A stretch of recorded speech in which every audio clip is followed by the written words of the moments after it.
Hi, this is Gary from the Seer's Cave, and I just thought I'd do a video response for you, Willow, because I caught your videos about being a pagan, a Christian, and married, and what have you. And it kind of got me thinking, really, because it got me thinking about my own sort of experiences and my own path, and my own experiences with partners. And I've got the rose quartz out again, which is always an indication that I'm going to unpack things that are difficult for me. To be truthful, I'm not entirely sure whether I'll leave this video up or not yet, but I'm going to give it probably a few days to give you a chance to check it out, have a look at it, see what you think, and then I might sort of possibly, you know, stick it in private or whatever, because I feel sort of drawn to kind of be quite honest about, you know, what I've experienced specifically with partners, you know, obviously you're always extremely honest in your own videos, you know, about the experiences that you've had and the stuff that you've come through, and you know, I want to honor that by being the same, really. First thing, you know, to get out the way is the fact that I'm gay, and I know you don't have a problem with that. Equally so, I know your husband does, and you know, I don't think, to be fair, that most of the people who watch my channel have an issue with that. But the thing is, I've sort of got that out the way now, because when it comes to personal pronouns, forget about it. You know, I just get stuck. So I don't want to be constantly having to edit out all the he this and he that kind of thing. It's interesting, really, because you've sort of gone from kind of, if I've sort of read things correctly, kind of pagan to Christian and back to pagan again. With me, I was raised in a family that were in a sense Christian, although not the kind of really strict kind of church-going Sunday school kind of, that really kind of very formal Christian kind of thing. So I was really left to sort of make my own mind up, but with a backdrop of being Church of England. And I sort of went pagan when I was 15, and that really came out of a sense of what I knew about Christianity, or what I thought I knew about Christianity, didn't resonate with me, and I felt like I would always be an outsider in that world. So that really was the sort of the raison d'etre, if you like, behind me looking elsewhere for something to believe in and something to follow. And I'm going to sort of fast forward that bit forward to the first relationship that I had, which was with an atheist. Now, by no means am I lumping all atheists into one basket and, you know, chucking the basket off the waterfall, but the guy in question was what I would term possibly sort of semi-tongue-in-cheek as being a militant atheist. This is a guy who read chapter and verse on the likes of Richard Dawkins, who had absolutely no time whatsoever for any kind of spiritual belief system, that includes Christianity, or for any kind of religion or anything like that. I mean, he very much had an attitude of, and I put this in quotes, so you realise this is me repeating his words. He very much saw all this thing to do with religion and faith and all of that as a crutch for those who couldn't cope with the world as it is. That was his attitude. Now, you're probably sat there thinking, well, why on earth didn't you just get the hell out of there? You know, and I was with him for 2.5 years, and it's interesting, I picked up on one little thing that you said in your own video about what you described as your 7-year mistake. Well, that was my 2.5-year mistake. And my, oh my, what a mistake that was. Because it progressed from criticisms about my faith. I mean, I'm what I would describe as an eclectic pagan mage, for lack of a better thing to call myself. I know some people really don't like labels, and, you know, I sort of take the attitude to some extent, if you're going to label something, you better make sure that, you know, the content in the bottle matches the label. So I've tried pretty much to make the contents and the label match as much as I can. And I'm eclectic because I observe a number of different deities, ranging from Apollo to, in the Olympian gods, to Balder in the Norse gods. You know, I even get drawn towards, for example, Horus in the Egyptian gods. So, as I say, there's a bit of a mix with me. And I'm a magic user, and I feel a very strong elemental connection. So, that's where the term mage comes from. Now, there's an awful lot of this stuff that I didn't even share with him. I didn't share the magic side of things, the ritual side of things with him. I tried to keep that completely separate because it became very clear very quickly that he had absolutely no time for it whatsoever. And as I say, his attitude towards me and his handling, quote unquote, of me progressed very much on from criticisms of my faith to criticisms of just about everything, really. You know, it was, to use a very old cliche, it was the thin end of the wedge. So I had 2.5 years of utter hell with somebody who just, you know, treated me like some kind of naughty schoolboy who needed correction. And eventually, you know, got the hell out of there, had a really rough time, and eventually it was just a case of, I'd had enough already, but it was it was basically a case of he pushed me before I had a chance to jump. Now, you really would think that having experienced that, the next time I would be more careful. Well, that doesn't seem to be my method, really. And the next partner that I had, who I was with for a year, was a Unitarian. Now, you live in, not entirely sure, to be honest, where you live. Is it Canada you live in, I think? But you're on the other side of the Atlantic to me. I'm not entirely sure whether you have Unitarianism over there, so maybe you could do me a video response and let me know that. But he was Unitarian. Now, it's very, very interesting because, and it's okay, I'm just checking how long this has run to. It's very interesting because the church that he attended was a really, really nice mix of people, I have to say, in all fairness. You know, there were some really lovely people, and there were straight people there were gay people there were men, women, lesbians, gay men, you name it, they were there.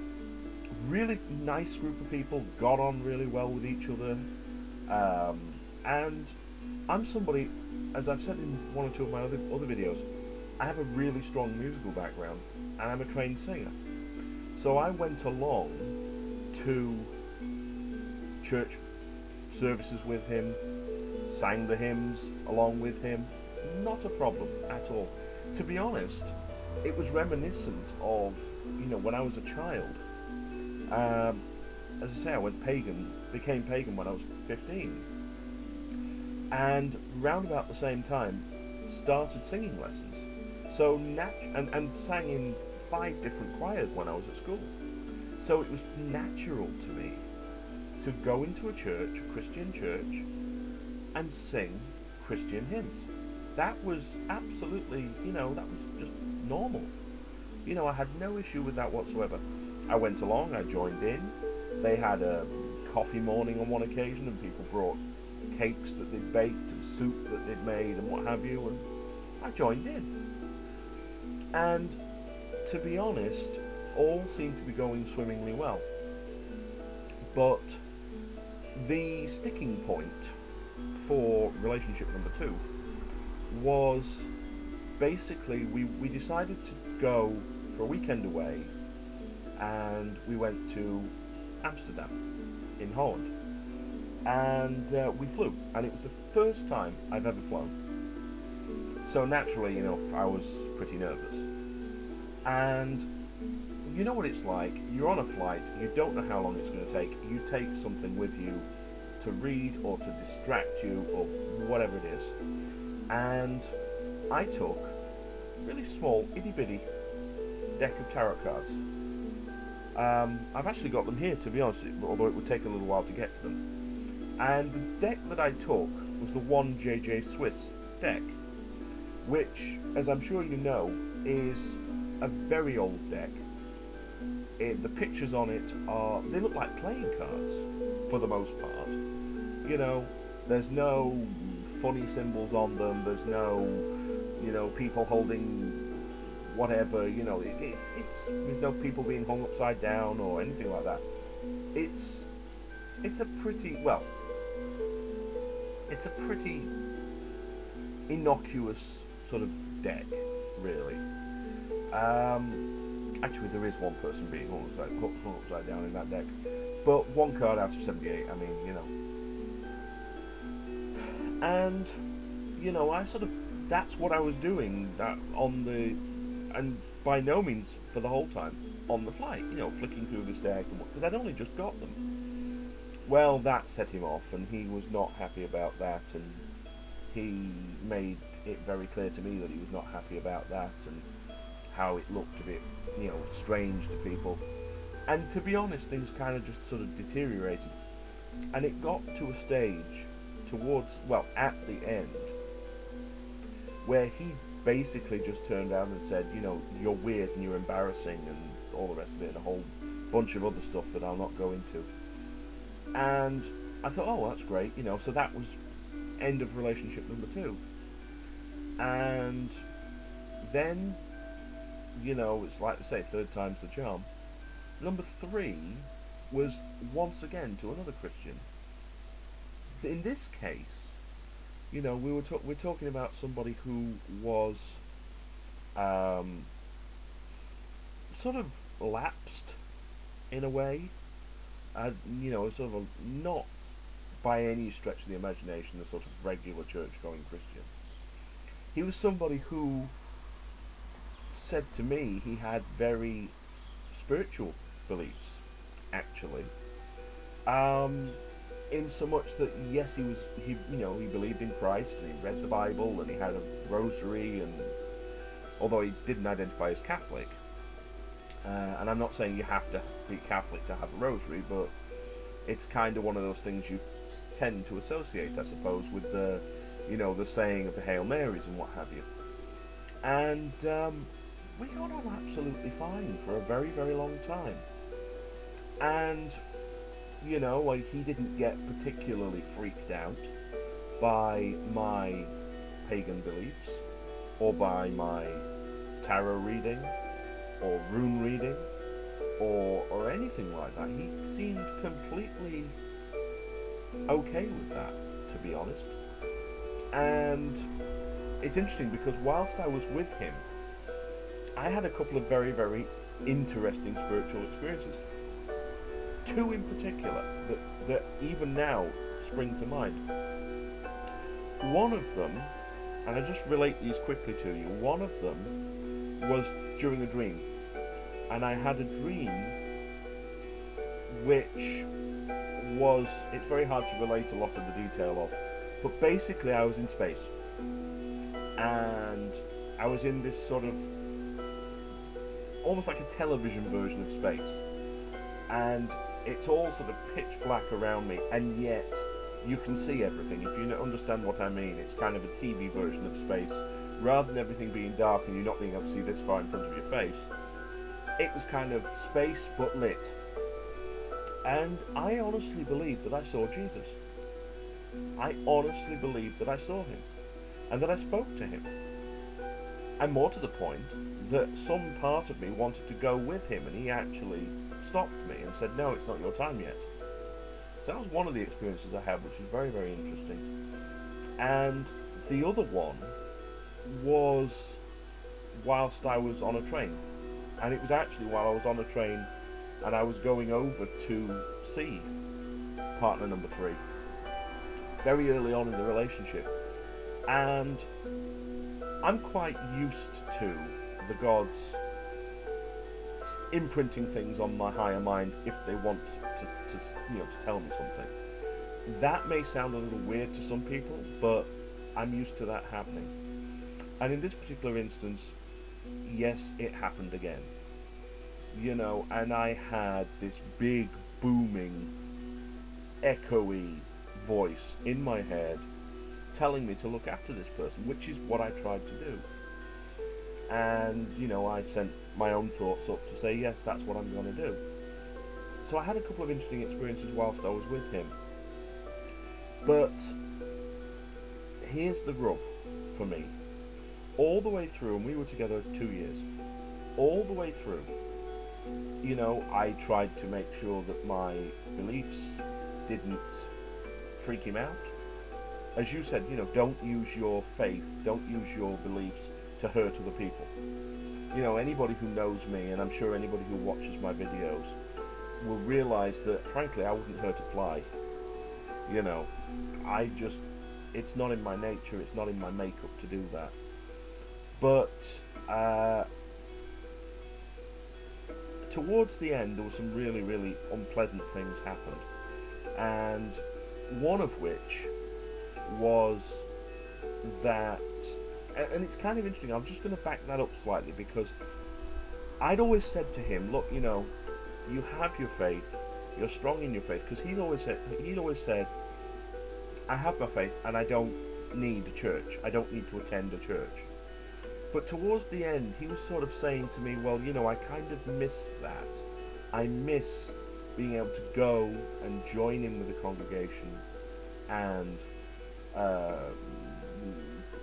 commune with other people as well as with the Almighty. And I said, well, why don't you, there are churches local to where you live.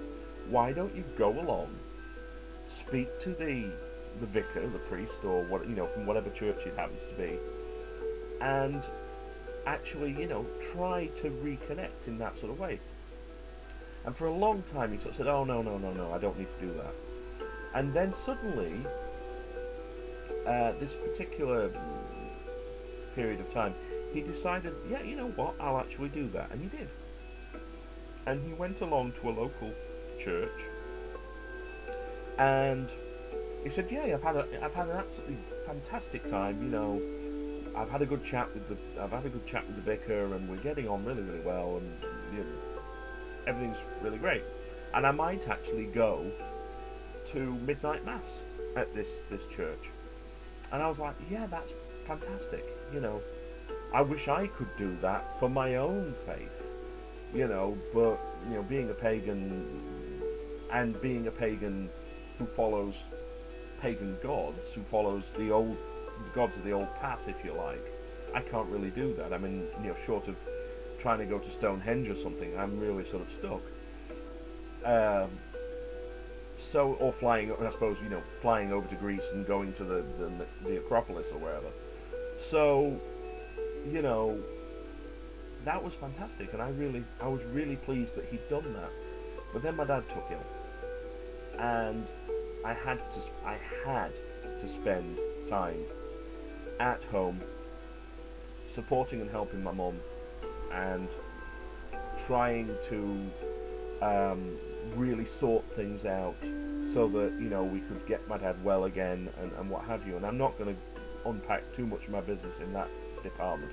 Suffice to say, I had to be here. I couldn't be gallivanting off here, there and everywhere, and I certainly couldn't be spending the time to go visiting my other half who we didn't live together.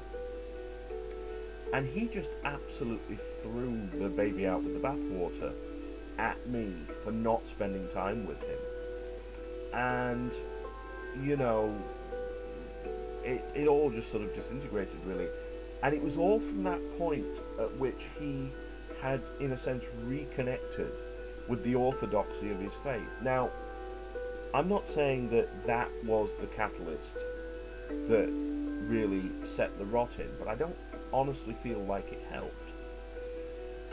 So in a sense, really, I've had, and I mean, and to be fair, you know, I got a lot of comments following that about how strange some of my beliefs were and what have you. It was very, very weird. It was almost like, you know, changing of a light switch. It was very, very odd.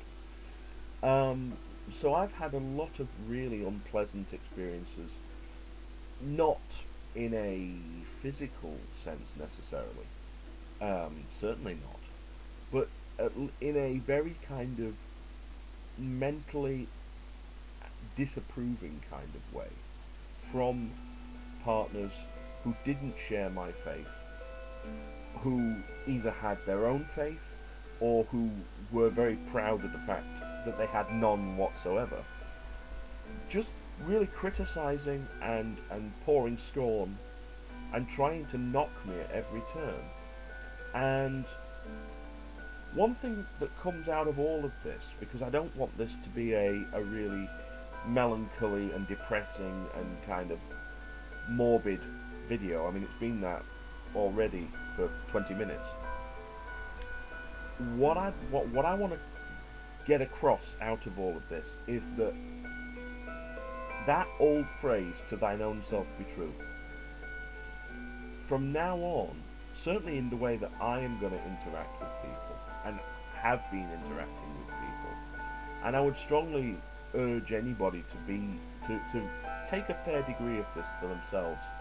I think it's important to, whilst not trying to hurt other people with your beliefs, whilst not trying to necessarily ram them down other people's throats, I think it's also important to hold on to your own beliefs and your own truth, if you like, and not let other people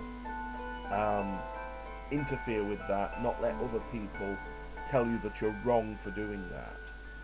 You know, and be open, as you were saying in your own video, Willow, being open, being honest with people about what you believe and what you follow, and inviting people, in a sense, to either come with you and share in that, or at the very least letting them know that what to expect, and that is how you feel about things, so they don't feel in a position to try to take that away from you. And I think that is what I'm trying to get across, and I would be very, very interested, you know, when you have time after you've had your wisdom tooth done, if you could do a video response for me and let me know what you think about that, because it seems like in some ways we've had similar experiences, and in other ways we've had very, very different experiences. And I have to say that I do hope that at some point eventually I will find somebody, as you have, who is as cool about my paganism as your partner is about yours, you know. I just wanted to make this video and sort of put this out there to you and see what you thought. And I hope, you know, that you have sort of got something from it, and that you feel able to sort of respond. And don't for a moment think that I'm attacking people of any one particular group at all, because again, I'm not.